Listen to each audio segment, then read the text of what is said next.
옛날 어느 산골 마을에 복심이라는 아이가 살았답니다. 복심이는 태어나자마자 부모를 잃고 이 집 저 집을 전전하며 겨우 목숨을 부지하고 있었지요. 하루 종일 일을 해도 한 끼 제대로 먹기 어려웠고 추운 겨울밤에는 헛간 구석에서 집더미를 덮고 잠들곤 했답니다. 마을 사람들은 복심이를 보며 혀를 찼습니다. 저 아이는 팔자가 사나워. 부모도 없이 떠돌아다니니 먹을 것도 없는데 어떻게 저렇게 살아가는지 모르겠어. 하지만 복심이는 누구에게 구걸하지도 않았고 남의 것을 훔치지도 않았습니다. 그저 묵묵히 자신이 할 수 있는 일을 찾아서 했지요. 물동이를 나르기도 하고 마당을 쓸기도 하고 때로는 아픈 사람을 돌보기도 했답니다. 복심이가 15살이 되던 해 봄, 마을에 큰 가뭄이 들었습니다. 여러 달 동안 비가 오지 않아 논밭이 말라버렸고 사람들은 더욱 어려워졌지요. 그런 와중에 마을 장터에 중년 상인이 나타났습니다. 젊고 건강한 아이가 있으면 좋은 곳에 보내주겠소. 먹을 것 걱정은 하지 않아도 되는 곳이오. 상인의 말에 마을 사람들이 술렁였습니다. 하지만 자식을 팔겠다는 사람은 없었지요. 그때 한 할머니가 복심이를 가리키며 말했습니다. 저 아이는 어떻소? 부모도 없고 갈 곳도 없으니 오히려 좋을 것 같은데. 상인은 복심이를 위아래로 훑어보더니 고개를 끄덕였습니다. 몸집은 작지만 눈이 똘똘하네. 은전 5냥이면 어떻소? 그런데 저는... 복심이가 말하려고 하자 할머니가 손사래를 쳤습니다. 아니야. 이 아이한테는 물어볼 것도 없어. 여기서 굶어 죽을 바에야 차라리 다른 곳에서 일하는 게 나을 거야. 은전 5냥은 그 시절에는 제법 큰 돈이었습니다. 상인은 돈을 내놓고 복심이를 데려갔지요. 복심이는 그저 따라갈 뿐이었답니다. 어차피 갈 곳도 없고 머물 곳도 없었으니까요. 길을 걸으며 상인이 말했습니다. 이제부터 너는 김대감 댁에서 일하게 될 거야. 큰 부잣집이니까 굶을 걱정은 없다. 하지만 제대로 일하지 않으면 밥도 못 먹고 잠자리도 없다는 걸 명심해라. 어떤 일을 하게 되나요? 글쎄, 가서 정해지겠지. 너는 아무래도 힘이 약해 보이니까 부엌일이나 청소 같은 걸 하게 될 거야. 복심이는 고개를 끄덕였습니다. 일이라면 무엇이든 할 수 있었으니까요. 이틀을 걸어서 도착한 곳은 정말 큰 기와집이었습니다. 복심이는 처음 보는 커다란 집 앞에서 한참을 서 있었답니다. 대문도 높고 담장도 높아서 마치 다른 세상 같았지요. 대문 앞에는 돌사자가 양쪽에 서 있었고 기와지붕은 하늘에 닿을 것처럼 높았습니다. 새로 온 종이구나. 이리 와서 규칙부터 들어라. 복심이를 맞이한 건 여종장 순금이었습니다. 40살쯤 되어 보이는 순금이는 얼굴에 주름이 깊게 패여 있었고 눈매가 날카로웠지요. 순금이는 복심이를 위아래로 훑어보더니 혀를 찼습니다. 몸집도 작고 힘도 없어 보이는데 제대로 일이나 할 수 있을까 모르겠네. 이 집에는 규칙이 엄하니까 잘 들어둬라. 순금이는 복심이를 안채로 데려가며 집안을 구경시켜 주었습니다. 사랑채에는 대감이, 안채에는 대감 마누라가, 그리고 별채에는 20살 된 도령이 살고 있다고 했지요. 너는 부엌 일과 뒷간 청소를 맡게 될 거야. 새벽 4시에 일어나서 밤 10시까지 일해야 하고 주인님들 앞에서는 절대 고개를 들어서는 안 돼. 말도 함부로 하면 안 되고 시키는 일만 해야 해. 알겠습니다. 그리고 또 한 가지, 이 집에서는 종들끼리도 위아래가 있어. 나는 여종장이니까 모든 여종들의 우두머리야. 내 말을 안 들으면 당장 쫓겨나는 수도 있다는 걸 명심해라. 복심이는 고개를 끄덕였습니다. 다른 선택의 여지가 없었으니까요. 순금이는 복심이를 종들이 사는 행랑채로 데려갔습니다. 작은 방 하나에 여종 4명이 함께 살고 있었지요. 복심이가 들어가자 다른 여종들이 고개를 돌려 바라보았습니다. 새로 온 애가 너야? 한 여종이 물었습니다. 20살쯤 되어 보이는데 얼굴이 제법 예뻤지요. 네, 복심이라고 합니다. 나는 꽃분이야. 저기 있는 건 봄이, 그리고 저 할머니는 소금이야. 꽃분은 복심이를 소개해 주었지만 목소리에는 별로 반가워하지 않는 기색이 역력했습니다. 봄이는 16살쯤 되어 보였고 소금 할멈은 60이 넘어 보였지요. 복심아, 여기서는 일찍 자고 일찍 일어나야 해. 내일부터 바로 일을 시작할 거니까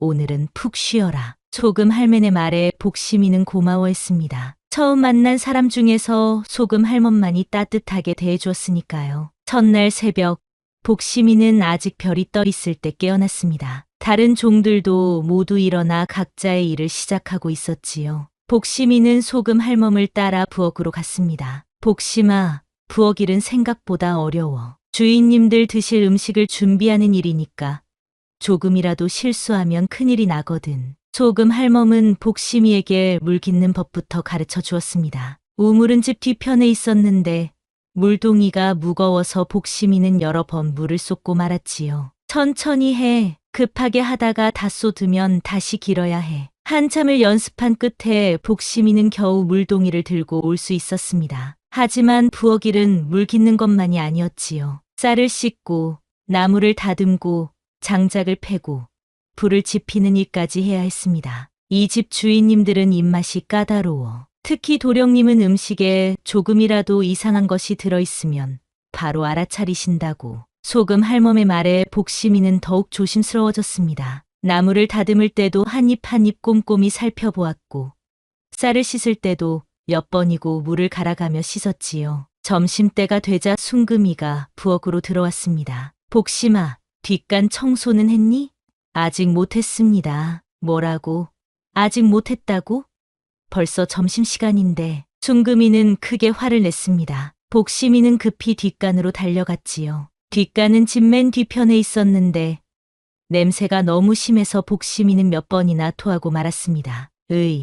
정말 못 견디겠어. 하지만 그래도 해야 하는 일이었습니다. 복심이는 코에 천을 감고 청소를 시작했지요. 한참을 청소하고 나니 해가 뉘엿뉘엿 넘어가고 있었습니다. 부엌으로 돌아와 보니 다른 여종들이 저녁 준비를 하고 있었습니다. 꽃분이 복심이를 보더니 킬킬거리며 웃었지요. 어머, 냄새 좀 봐. 뒷간에서 뭘 했길래 이렇게 냄새가 나? 미안해요.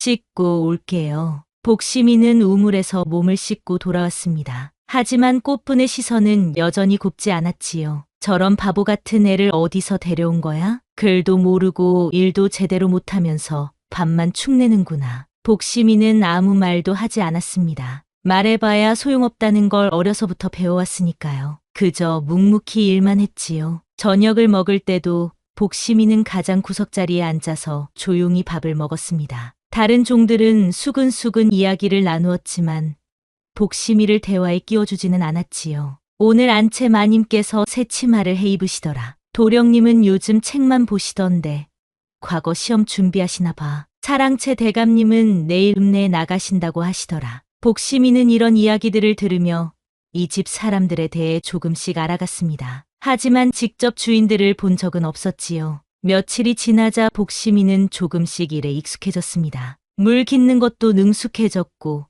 뒷간 청소도 토하지 않고 할 수 있게 되었지요. 하지만 다른 여종들의 시선은 여전히 차갑기만 했습니다. 특히 꽃분은 복심이를 은근히 괴롭혔습니다. 복심이가 쉬고 있으면 마당 쓸기를 시키고 복심이가 마당을 쓸고 있으면 또 다른 일을 시켰지요. 복심아, 사랑채 마루 좀 닦아줘. 복심아, 우물가에 낙엽이 많이 떨어졌는데 치워줄래? 복심이는 싫다는 말을 하지 않고 시키는 일을 다 했습니다. 하지만 속으로는 서러움이 쌓여갔지요. 어느 날 밤, 소금 할멈이 복심이에게 말했습니다. 복심아, 너무 힘들어하지 마라. 이 집에서 살아남으려면 한 가지만 기억해라. 뭔가요? 할머니?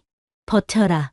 그것뿐이다. 아무리 힘들어도 아무리 억울해도 그냥 버텨라. 그러면 언젠가는 끝이 온다. 정말 그럴까요? 나도 이 집에 와서 30년을 살았는데 온갖 일을 다 겪어봤어. 하지만 결국 버티고 살아남았잖니. 너도 충분히 할 수 있어. 소금 할멈의 말은 복심이에게 큰 위로가 되었답니다. 하지만 매일매일이 견디기 어려운 나날의 연속이었지요. 복심이가 이 집에 온 지 한 달쯤 되었을 때였습니다. 뒷간 근처에서 물을 깃고 있는데 누군가가 다가오는 소리가 들렸지요. 고개를 들어보니 이 집의 도령이었습니다. 복심이는 처음으로 도령을 가까이에서 보았습니다. 20살쯤 되어 보이는 준수한 청년이었는데 얼굴이 하얗고 눈이 반짝반짝 빛났지요. 책을 손에 들고 있는 걸 보니 공부를 하다가 산책을 나온 모양이었습니다. 복심이는 깜짝 놀라서 고개를 숙였지요. 종이 주인을 똑바로 쳐다보는 것은 큰 불경이었으니까요. 하지만 도령은 가만히 서서 복심이를 바라보고만 있었답니다. 너, 이름이 뭐니? 갑작스러운 질문에 복심이는 더욱 당황했습니다. 복심이라고 불립니다. 도령님, 복심이. 복을 품는다는 뜻이구나. 좋은 이름이네. 도령의 목소리는 생각보다 부드러웠습니다. 복심이는 조금 의외였지요. 글을 아니? 아니요.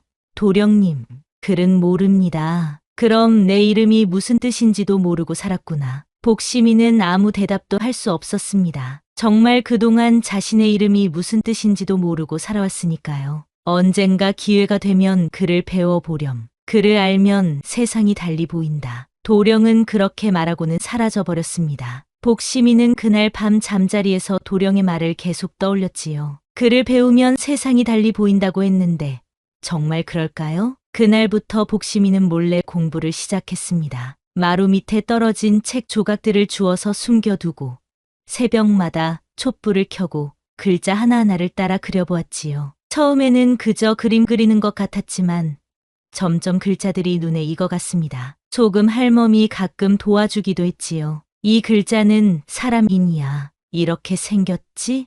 네, 할머니. 사람 같기도 하고요. 맞아. 옛날 사람들이 사람의 모양을 본떠서 만든 글자거든. 하지만 이런 모습을 다른 종들이 보게 되었고 곧 여종장 숭금이의 귀에 들어갔답니다. 어느 날 숭금이가 복심이를 불러들였습니다. 이 못된 년이 주제도 모르고 글 공부를 한다고? 숭금이는 복심이의 손등을 회초리로 세게 때렸습니다. 손등이 퉁퉁 부어오르고 피가 맺혔지만 복심이는 눈물을 흘리지 않았지요. 내 따위가 글을 왜 배우려고 하느냐? 종은 종답게 살아야 하는 거야. 죄송합니다.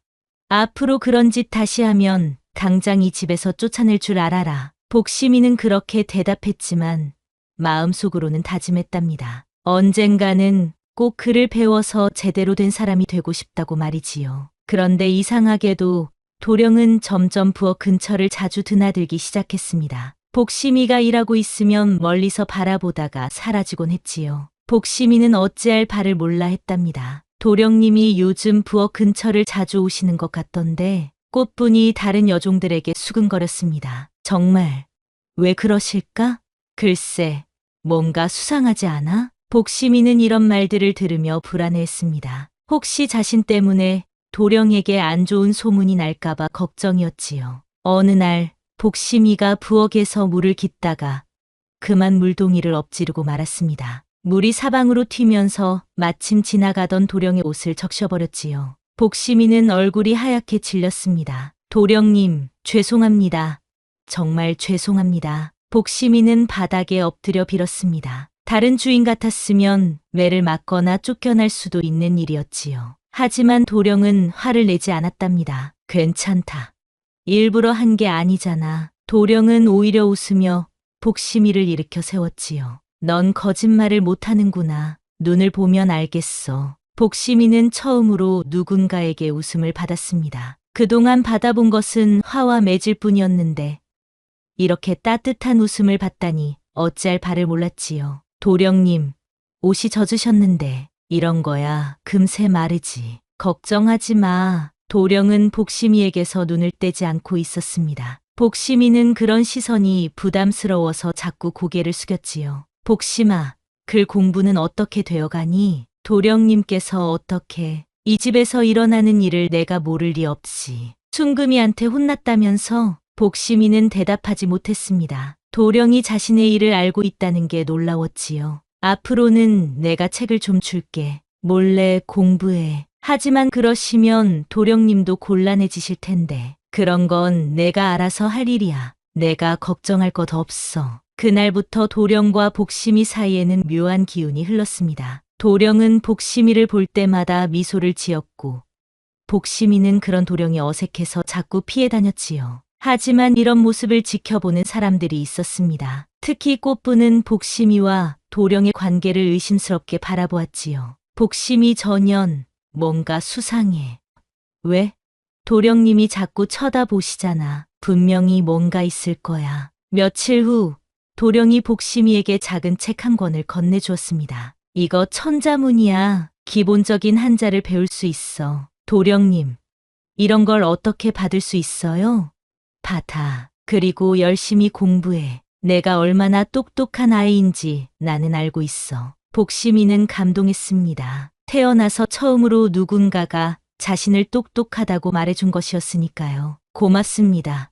도령님, 고마워할 것 없어. 공부는 누구나 할 권리가 있는 거야. 그날 밤부터 복심이는 더욱 열심히 공부했습니다. 천자문을 보며 하나하나 글자를 익혀갔지요. 소금 할멈도 옆에서 도와주었습니다. 복심아, 정말 똑똑하구나. 벌써 이렇게 많은 글자를 외웠어? 할머니가 도와주셔서 가능했어요. 아니야.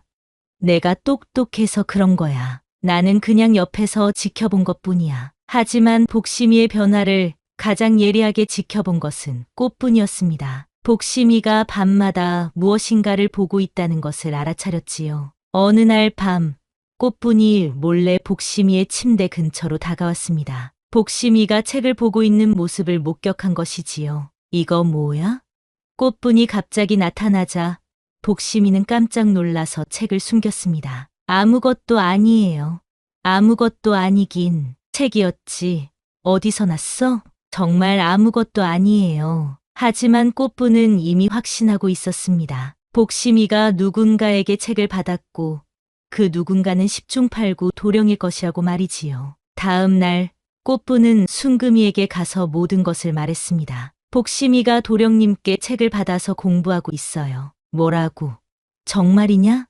네, 제가 직접 봤어요. 분명히 도령님과 뭔가 있는 것 같아요. 순금이는 크게 화를 냈습니다. 종이 주인과 가까워진다는 것은 집안의 질서를 어지럽히는 일이었으니까요. 당장 복심이를 불러와. 복심이는 순금이 앞에 불려갔습니다. 순금이는 화가 머리끝까지 나 있었지요. 이 못된 년이 도령님을 유혹했다는 게 사실이냐? 그런 일은 없었습니다. 거짓말하지 마. 책까지 받았다며 도령님께서 그냥 주신 거예요. 저는 아무것도 하지 않았습니다. 주인님께 손을 내밀었다는 것만으로도 큰 죄야. 순금이는 복심이를 매질했습니다. 하지만 복심이는 끝까지 잘못이 없다고 말했지요. 앞으로 도령님께 가까이 가지 마라. 만약 다시 그런 일이 생기면 당장 이 집에서 쫓아낼 줄 알아라. 복심이는 그날부터 더욱 조심스럽게 행동했습니다. 도령이 보이면 멀리 피해 다녔고 부엌일을 할 때도 최대한 눈에 띄지 않으려고 했지요. 하지만 도령은 오히려 더 적극적으로 복심이를 찾았습니다. 어느 날 저녁 복심이가 뒷간 청소를 마치고 돌아오는 길에 도령이 기다리고 있었지요. 복심아, 왜 나를 피하니? 도령님, 이러시면 안 됩니다. 저는 종이고 그런 건 중요하지 않다고 했잖아. 도령의 목소리에는 간절함이 담겨 있었습니다. 복심이는 마음이 흔들렸지만 고개를 저었지요. 중요합니다. 저 때문에 도령님께서 곤란해지시면 안 되거든요. 내가 곤란한 건 상관없어. 나는 내가 좋다. 복심아. 복심이는 도령의 고백에 가슴이 두근거렸습니다. 하지만 현실은 냉혹했지요. 도령님, 제발 그런 말씀은 하지 마세요. 복심이는 그 자리를 피하려고 했지만 도령이 그녀의 손목을 붙잡았습니다. 복심아, 나는 진심이야. 내가 다른 종들과는 다르다는 걸 알고 있어. 내 눈에는 뭔가 특별한 것이 있어. 도령님, 내가 너를 보호할게. 아무도 너를 함부로 대하지 못하게 할게. 복심이는 도령의 말에 눈물이 났습니다. 태어나서 처음으로 누군가가 자신을 보호해주겠다고 말해준 것이었으니까요. 하지만 이런 일은 결코 비밀로 남을 수 없었습니다. 집안 사람들 사이에서는 이미 수상한 소문이 돌고 있었지요. 도령님이 복심이를 자꾸 찾으신다던데 정말 그럼 둘 사이에 뭔가 있는 건가? 설마 도령님이 종 따위를. 이런 소문들이 결국 안채마님의 귀에까지 들어갔습니다. 안채마님은 크게 걱정했지요. 아들이 종과 관계를 맺는다면 집안의 체면이 말이 아니었으니까요. 마님은 남편인 대감에게 이 일을 알렸습니다. 여보, 우리 아들이 종 하나에게 마음을 두고 있는 것 같아요. 무슨 소리요? 우리 아들이 그럴 리가 없소. 하지만 하인들이 모두 그렇게 말해요. 복심이라는 종을 자꾸 찾는다고. 대감은 심각한 표정을 지었습니다. 아들이 정말 종과 관계를 맺는다면 이는 큰 문제였지요. 당장 아들을 불러오시오. 도령이 대감 앞에 불려왔습니다. 아버지의 표정이 심각한 것을 보고 무슨 일인지 짐작했지요. 아버지, 부르셨습니까? 앉아라. 할 말이 있다. 대감은 도령에게 복심이와의 관계에 대해 물었습니다. 도령은 처음에는 부인했지만 아버지의 추궁이 계속되자 결국 사실을 털어놓았지요. 네, 저는 복심이를 좋아합니다. 이상한 소리 하지 마라. 내가 어떤 신분인데 종 따위를. 대감은 크게 화를 냈습니다. 하지만 도령도 물러서지 않았지요. 신분이 뭐가 그리 중요합니까? 복심이는 다른 사람들과 달라요. 달라도 종은 종이야. 내가 만약 그 여자와 관계를 계속한다면 나는 너를 아들로 인정하지 않겠다. 부자 사이의 대화는 격렬해졌습니다. 결국 도령은 집을 나가버렸고 며칠 동안 돌아오지 않았지요. 이 일로 인해 복심이의 처지는 더욱 어려워졌습니다. 순금이는 복심이를 더욱 혹독하게 부렸고 다른 종들도 복심이를 멀리했지요. 저 년 때문에 집안이 시끄러워졌어. 도령님까지 집을 나가시다니 정말 못된 년이야. 복심이는 이런 시선들을 견뎌내며 묵묵히 일만 했습니다. 하지만 마음은 점점 무거워져 갔지요. 며칠 후 도령이 집으로 돌아왔습니다. 하지만 예전과는 달랐지요. 복심이를 보지도 않았고 부엌 근처에도 오지 않았습니다. 복심이는 도령의 변화를 느끼고 마음이 아팠습니다. 하지만 어쩔 수 없는 일이라는 것도 알고 있었지요. 그러던 어느 날 밤 비가 내리고 있었습니다. 복심이는 혼자 방에서 눈물을 흘리고 있었는데 갑자기 문을 두드리는 소리가 들렸지요. 복심아, 나야. 도령의 목소리였습니다. 복심이는 깜짝 놀라서 문을 열었지요. 도령님, 이런 곳에 어찌 오셨습니까? 도령은 비에 흠뻑 젖어 있었습니다. 얼굴에는 절망과 분노가 뒤섞여 있었지요. 복심아, 미안해. 내가 너를 지키지 못했어. 무슨 말씀이세요? 아버지가 너를 다른 곳으로 보내려고 해. 내일 당장 말이야. 복심이는 놀랐습니다. 이미 각오하고 있었던 일이지만 막상 들으니 마음이 아팠지요. 어디로 보내시려는 건가요? 멀리 떨어진 시골 마을이야. 거기서 농사일을 하라고 해. 그럼 좋은 일 아닌가요? 여기서 계속 이런 시선을 받으며 사는 것보다는. 아니야. 나는 너를 보낼 수 없어. 도령은 복심이를 끌어안았습니다. 복심이는 놀랐지만 밀어내지 않았지요. 도령님, 이러시면 안 됩니다. 왜 안 돼? 나는 내가 좋다고 했잖아. 하지만 현실 따위는 상관없어.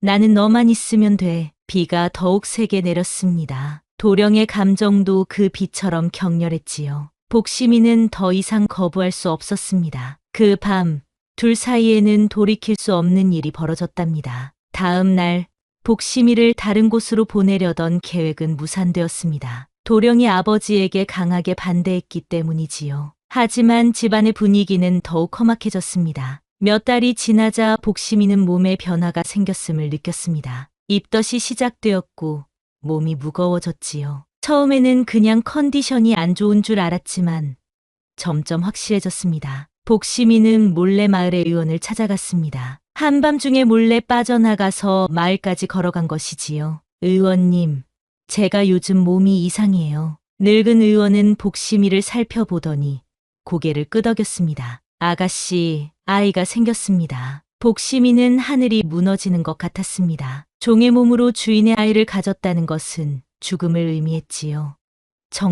정말인가요? 분명합니다.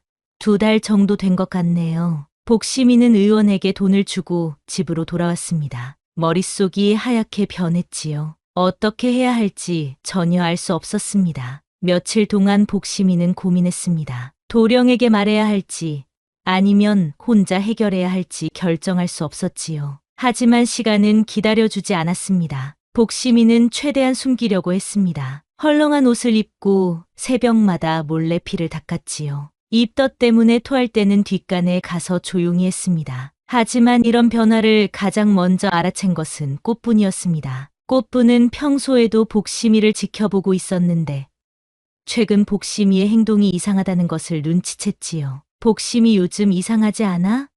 왜? 자꾸 토하고 얼굴도 창백해졌어. 그냥 몸이 안 좋은 것 아닐까? 아니야. 뭔가 달라. 혹시 꽃부는 복심이를 더욱 자세히 관찰했습니다. 그리고 며칠 후 확신을 갖게 되었지요. 복심이 전현 배가 나온 것 같지 않아? 정말? 그럼 혹시 분명히 도령님의 아이야. 어디 두고 봐. 소문은 금세 퍼져나갔고 결국 순금이의 귀에도 들어갔습니다. 순금이는 복심이를 불러들여 다그쳤지요. 이 못된 년이 정말 도령님의 아이를 가진 거냐? 무슨 말씀이신지 모르겠습니다. 거짓말 하지 마. 다들 봤다고 하잖아. 저는 정말 모르겠습니다. 순금이는 복심이의 배를 만져보려고 했지만 복심이가 몸을 돌려 피했습니다. 이 집에서 자손을 낳은 종은 지금까지 없었다. 내가 만약 그런 일을 저질렀다면 당장 없애버릴 거야. 하지만 복심이는 끝내 입을 열지 않았습니다. 도령을 보호하고 싶었기 때문이지요. 이 소문이 안채 마님의 귀에까지 들어가자 집안은 발칵 뒤집혔습니다. 마님은 당장 복심이를 불러들였지요. 복심이, 정말 내가 우리 아들의 아이를 가진 거냐? 복심이는 마님 앞에서도 침묵을 지켰습니다. 하지만 마님은 이미 모든 것을 알고 있었지요. 말하지 않아도 다 안다. 그런데 내가 정말 우리 아들의 아이를 낳는다면 어떻게 하겠느냐? 저는 잘 모르겠습니다. 이 집에서는 그런 일이 절대 있어서는 안 된다. 하지만 이미 일어난 일을 어떻게 하겠느냐? 마님은 한참을 생각하더니 말했습니다. 뒷방에 방 하나를 비워두겠다. 거기서 조용히 이 아이를 낳아라. 하지만 아무에게도 말하지 마라. 복심이는 마님의 결정에 감사했습니다. 최악의 상황은 피할 수 있게 된 것이지요. 하지만 도령은 이 모든 상황에서 침묵만 지켰습니다. 복심이를 찾아오지도 않았고 아이에 대해서도 묻지 않았지요. 복심이는 실망했지만 그래도 이해했습니다. 도령도 어려운 상황에 있다는 것을 알고 있었으니까요. 어느 날 복심이가 마당에서 빨래를 하다가 그만 쓰러지고 말았습니다. 아래로 피가 흘러내렸지요. 다른 종들이 발견해서 급히 뒷방으로 옮겼습니다. 소금 할멈이 복심이를 돌봤습니다. 복심아, 괜찮니? 할머니, 아이가 괜찮을까요?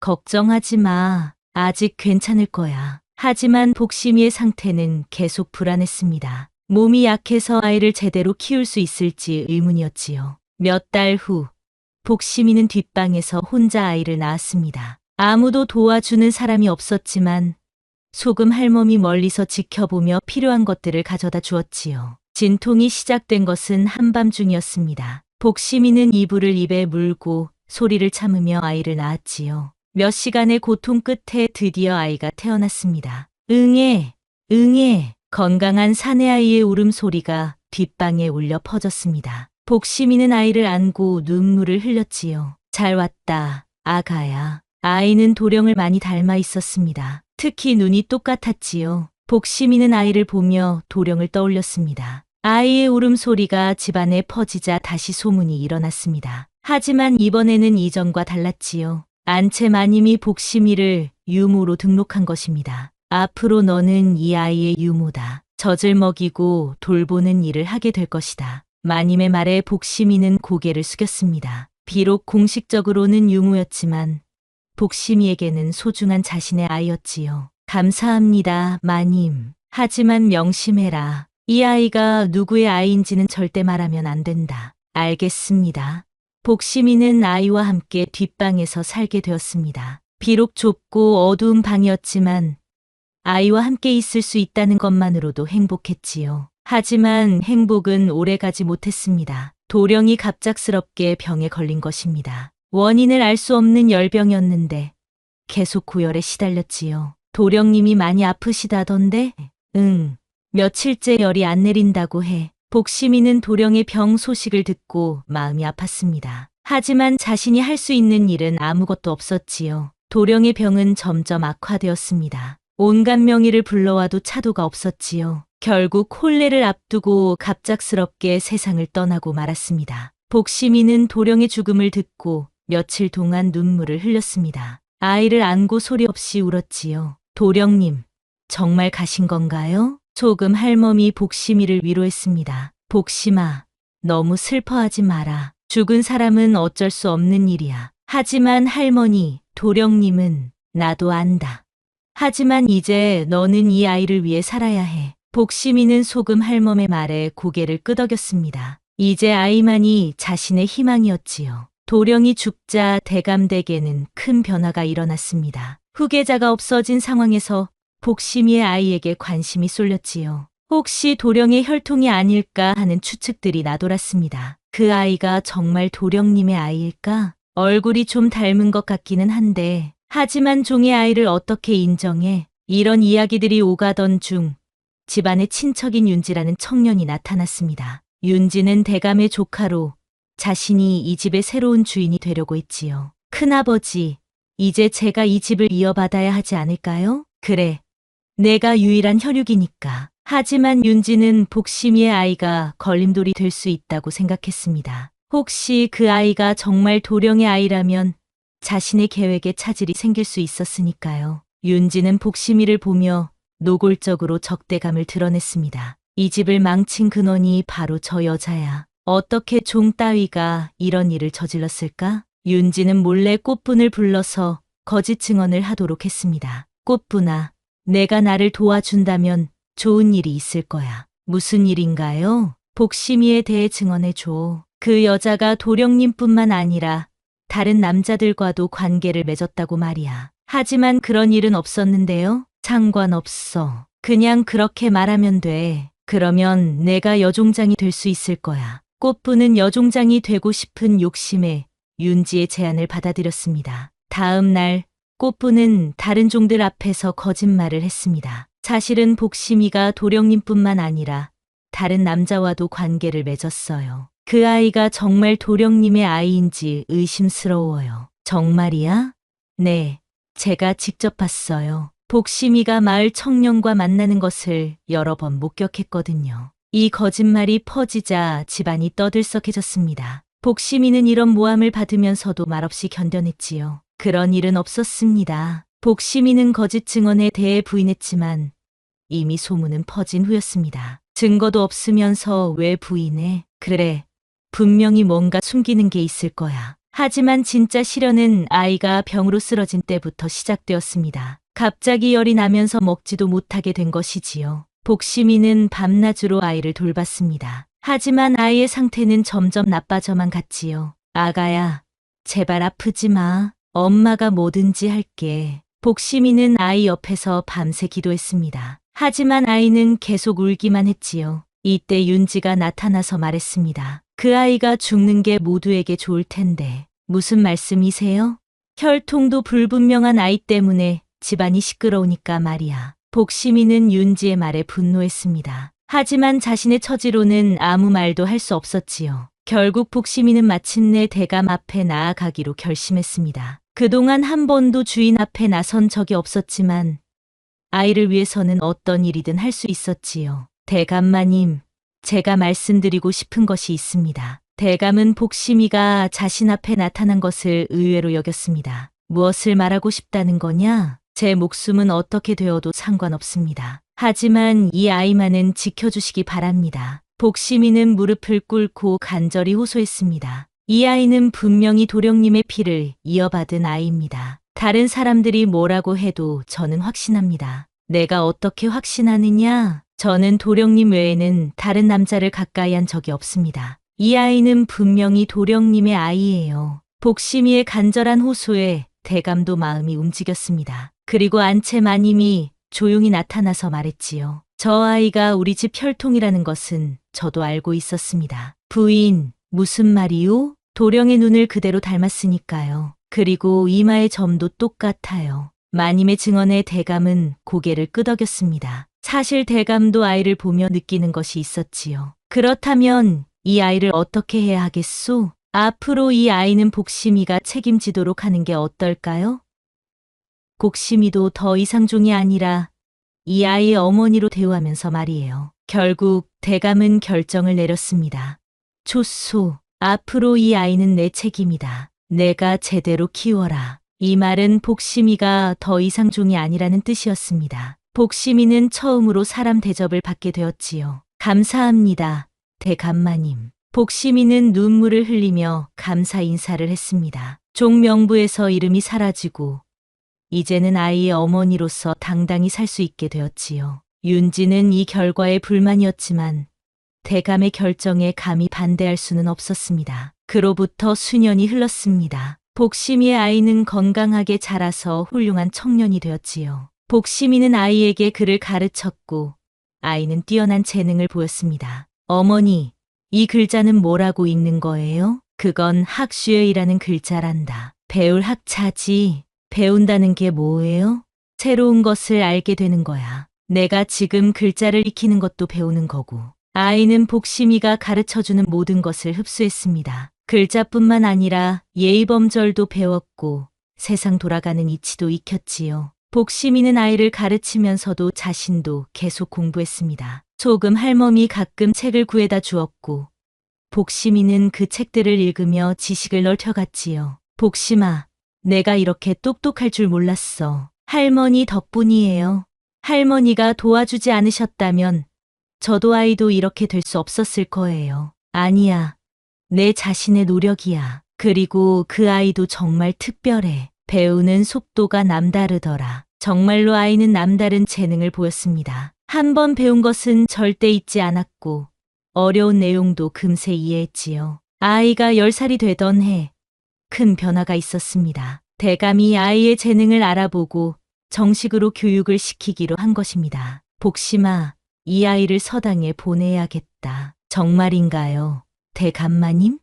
이 정도 재능을 묻어두기에는 아깝다. 제대로 된 선생님께 배워야 해. 복심이는 기뻤습니다. 아이가 더 좋은 교육을 받을 수 있게 된 것이니까요. 하지만 문제가 있었습니다. 아이의 출생에 대한 기록이 애매했기 때문이지요. 서당에 보내려면 정확한 신분이 필요했습니다. 대감은 고민 끝에 결정했습니다. 이 아이를 내 양손자로 입적시키겠다. 대감마님, 그러셔도 되는 건가요? 내가 결정한 일이다. 이 아이는 이제 정식으로 김가의 후손이 될 것이다. 이렇게 해서 복심이의 아이는 김도현이라는 이름을 얻게 되었습니다. 그리고 양반가의 자손으로 인정받게 되었지요. 서당에서 도연이는 최고의 성적을 거두었습니다. 선생님도 감탄할 정도였지요. 이 아이는 정말 천재입니다. 몇 년 후에는 과거 시험에 도전해 볼 만합니다. 복심이는 이런 소식을 들으며 눈물을 흘렸습니다. 자신의 아이가 이렇게 훌륭하게 자라다니 꿈 같은 일이었지요. 하지만 복심이의 과거를 모르는 사람들 사이에서는 수군거림이 있었습니다. 그 여자가 정말 도연이의 어머니일까? 얼굴이 전혀 안 닮았는데 그러게 말이야. 뭔가 이상해. 이런 소문들이 도연이의 귀에도 들어갔습니다. 도연이는 어머니에게 물어보았지요. 어머니, 사람들이 저와 어머니가 안 닮았다고 하는데 정말 제가 어머니 아들이 맞나요? 복심이는 잠시 망설였습니다. 아이에게 진실을 말해야 할지 고민이었지요. 도연아, 너는 분명히 내 아들이야. 그리고 이 집의 소중한 아이이기도 하고. 그럼 제 아버지는 누구예요? 다른 아이들은 모두 아버지가 있는데 저는 왜 없어요? 이 질문에 복심이는 더욱 곤란해했습니다. 도연이가 어렸을 때는 대답을 피할 수 있었지만 이제는 그럴 수 없었지요. 내 아버지는 하늘나라에 가셨단다. 언제요?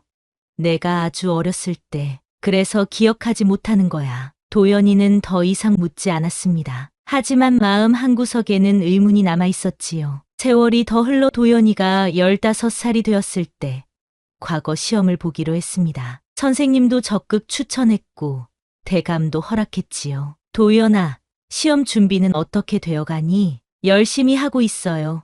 할아버지. 좋다. 우리 집안의 명예가 걸린 일이니까 최선을 다해라. 도연이는 밤낮으로 공부했습니다. 복심이도 옆에서 뒷바라지를 했지요. 어머니, 너무 무리하지 마세요. 제가 알아서 할게요. 아니야, 어머니는 괜찮다. 내가 성공하는 게 어머니의 소원이거든. 드디어 과거 시험날이 되었습니다. 도연이는 한양으로 시험을 보러 떠났지요. 복심이는 아들을 보내며 마음을 졸였습니다. 도연아, 건강 조심하고 무리하지 마라. 걱정하지 마세요, 어머니. 꼭 좋은 결과로 돌아올게요. 한 달 후 시험 결과가 발표되었습니다. 도연이는 당당히 급제했지요. 소식을 들은 복심이는 기쁨의 눈물을 흘렸습니다. 정말이야? 우리 도연이가 급제했다고? 네.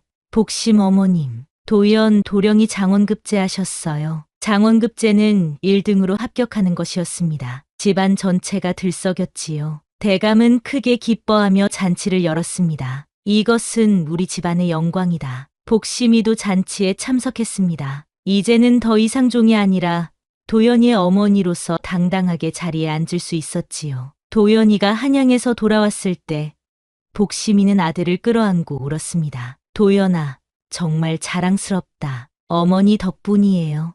어머니가 저를 잘 키워주셨기 때문에 가능한 일이었어요. 그때 도연이가 복심이의 손을 잡고 말했습니다. 어머니, 저는 어머니가 자랑스럽습니다. 어머니는 이 집의 종이 아니라 제 이름입니다. 저에게 가장 소중한 사람이에요. 복심이는 눈물을 흘리며 아들을 안아주었지요. 그동안의 모든 고생이 이 한마디로 보상받는 것 같았습니다. 너도 나에게는 가장 소중한 보물이란다. 내가 있어서 어머니는 모든 것을 견딜 수 있었어. 이때 소금 할멈이 다가와서 말했습니다. 복심아, 이제 정말 끝났구나. 내가 그토록 바라던 일이 이루어졌어. 할머니, 정말 감사해요. 할머니가 없었다면 저는 여기까지 올 수 없었을 거예요. 아니야. 내 자신의 힘이야. 넌 처음부터 특별한 아이였어. 도연이는 관리가 되어서 백성들을 위해 많은 일을 했습니다. 특히 가난한 사람들을 도왔고 불의한 일이 있으면 적극적으로 나섰지요. 도연 대감님은 정말 훌륭한 분이야. 그래, 백성들을 자신의 가족처럼 돌봐주시잖아. 어머니도 자랑스러우실 거야. 복심이는 이런 소문들을 들으며 뿌듯해했습니다. 아들이 자신처럼 어려웠던 사람들을 도와주고 있다는 것이 자랑스러웠지요. 어느 날 도연이가 복심이에게 말했습니다. 어머니, 제가 하나 말씀드리고 싶은 게 있어요. 뭐니? 저는 제 출생의 비밀을 알고 있어요. 복심이는 깜짝 놀랐습니다. 도연아, 그게 무슨... 어머니가 얼마나 힘들게 저를 키우셨는지 알고 있어요. 그리고 제 아버지가 누구였는지도 짐작하고 있고요. 도연아. 하지만 그런 건 중요하지 않아요. 어머니가 저를 사랑으로 키워주셨다는 것만으로 충분해요. 도연이는 복심이를 안아주었습니다. 어머니는 저에게 세상에서 가장 훌륭한 어머니예요. 어떤 출생보다도 어머니의 사랑이 더 소중해요. 복심이는 감동의 눈물을 흘렸습니다. 아들이 이렇게 성숙하게 자란 것이 놀라웠지요. 그 후로도 복심이는 다른 종들을 도와주며 살았습니다. 특히 어려운 처지에 있는 여인들에게는 언제나 따뜻한 손길을 내밀었지요. 복심 어머님, 저도 글을 배울 수 있을까요? 젊은 여종이 물어보면 복심이는 기꺼이 가르쳐 주었습니다. 물론이지. 누구나 배울 권리가 있어. 하지만 저는 종인데 그런 건 상관없어. 글을 알면 내 아이들도 더 좋은 삶을 살 수 있을 거야. 복심이는 자신이 겪었던 아픔을 다른 사람들은 겪지 않았으면 하는 마음에서 이런 일들을 했습니다. 도연이도 어머니의 뜻을 이어받아 백성들을 위해 힘썼습니다. 특히 교육에 관심이 많아서 서당을 여러 개 세웠지요. 가난한 아이들도 공부할 수 있는 기회를 만들어주고 싶어요. 좋은 생각이다. 교육은 모든 사람의 권리니까. 도연이는 신분에 상관없이 공부하고 싶어하는 아이들을 도왔습니다. 그리고 언제나 어머니를 자랑스럽게 여기며 살았지요. 세월이 흘러 복심이가 나이가 들었을 때 마을 사람들은 그녀를 존경의 눈으로 바라보았습니다. 복심 어머님은 정말 대단한 분이야. 그러게 그렇게 힘든 상황에서도 아들을 훌륭하게 키우셨잖아. 우리도 본받아야 해. 복심이는 이제 더 이상 아무것도 두렵지 않았습니다. 자신의 이름에 걸맞게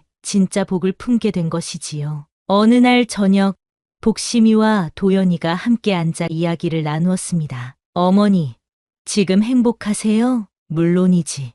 내가 있어서 어머니는 세상에서 가장 행복한 사람이야. 저도 어머니가 있어서 정말 행복해요. 도연아, 내가 앞으로도 좋은 일만 가득하기를 바란다. 어머니도 건강하게 오래오래 사세요. 두 사람은 서로를 바라보며 미소 지었습니다. 그 미소에는 지난 세월의 모든 고통과 기쁨이 담겨 있었지요. 복심이의 이야기는 이렇게 아름다운 결말을 맺었답니다. 소금 할멈의 말대로 버티고 또 버티다 보니 정말로 끝이 왔고 새로운 시작이 온 것이지요. 그 후 마을 사람들은 복심이의 이야기를 들으며 이렇게 말했답니다. 진정한 복은 높은 신분이나 많은 재물에 있는 것이 아니라 어려움을 이겨내는 강인한 마음과 자신이 사랑하는 사람을 지키려는 용기에 있구나. 복심이의 이야기는 오늘날까지도 사람들 사이에서 전해져 내려오고 있답니다.